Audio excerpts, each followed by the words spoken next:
Cherry Creek Mortgage Company, and I am so excited to have you here with me today, Kristie Frank. Kristie Frank from Advantage Credit, and she is an absolute rock star. I get questions every day about my credit, right? And I tell people, credit is going to be the most important thing you manage from the time you get out of high school to the time you go to your grave, and the choice is yours, right? It's either going to save you thousands or cost you thousands, and we can't do it for you.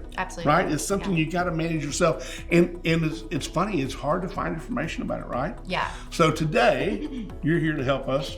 And I guess the first statement or the first question I'd ask is, what is this crazy FICO card, or how is the credit score? What makes up the bulk of your credit score? And then we'll talk about how you manage some of that. Yeah, it's such a good question because there's so many misconceptions when it comes to credit, how credit has changed over time, what's so confusing about the credit models, and we'll talk about that as well. But as far as your credit score itself, 50% of your credit is made up of the length of that history and making your payments on time. It's really important that you keep your older accounts available so that it factors into your credit score, into those algorithms, so that you can have the best score possible.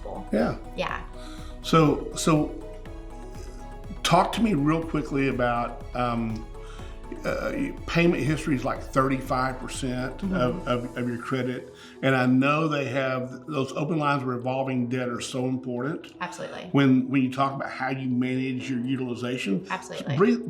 Just unpack that for us a little bit. So it's really important to know, first off, what your credit limit is. So if you have a credit card, a home line of credit, you need to know what that limit is so that you can stay under that 30% of that balance, referring to that utilization. It's going to impact your score if you're anywhere over that 30%, and only significantly go up from there. So I want to get this right.